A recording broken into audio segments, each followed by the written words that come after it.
Scooter అనేసి best price లో ఇవ్వడం జరుగుతుందండి. ఇది ఎక్కడ కాదు, మన టీవీఆర్ మొబైల్స్ అండ్ ఎలక్ట్రానిక్స్ లో ఇన్సైడ్ డిస్కౌంట్ 3000 రూపీస్ వస్తుంది. 41,999 లో మనకి 38,999 మాత్రమే పడుతుంది. అంతే ఐడిఎఫ్సి ఫైనాన్స్ కావాలన్నా మన స్టోర్ లో ఉందండి. నో కాస్ట్ ఈఎంఐ, లో కాస్ట్ ఈఎంఐ 41,999 లో ఇవ్వడం జరుగుతుంది.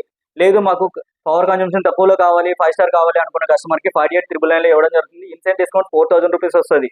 ప్లస్ మన స్టోర్ నుంచి అవుట్డోర్ స్టాండ్ అనేది ఫ్రీ ఇవ్వడం జరుగుతుంది. ప్లస్ మీకు ఎవరికైనా same day delivery, same day installation కావాలనుకున్నా ఇవ్వడం జరుగుతుందండి. మీ చూసుకోవచ్చు, ఇక్కడైనా బిజినెస్ ఏరియా కానీ, కమర్షియల్ ఏరియా కానీ, పెద్ద హాల్ ఉన్న కస్టమర్ ఇది ప్లాన్ చేసుకోండి. బెస్ట్ డీల్ అండి. ఈ ఫిబ్రవరి మంత్ 28 వరకు ఈ ఆఫర్ అనేది అవైలబుల్. ఫిబ్రవరి మంత్ తర్వాత ప్రైస్ అనేది హైక్ అవడం జరుగుతుంది 100%. ఈ మోడల్ వచ్చేసరికి 2025 model Lloyd brand 3 star 5 star. 3 star వచ్చేసరికి 41,999 లో రావడం జరుగుతుంది. లేదు 5 స్టార్ కావాలి అనుకున్న కస్టమర్ 48,999 లో రావడం జరుగుతుంది. 3 స్టార్ లో క్రెడిట్ కార్డ్ ఆఫర్ ఫోన్ 38,999 కి రావడం జరుగుతుంది. 5 స్టార్ కావాలనుకున్న కస్టమర్ కి 44,000 కే ఇవ్వడం జరుగుతుందండి. మన TVR mobiles and electronics, Gajula Ramaram road.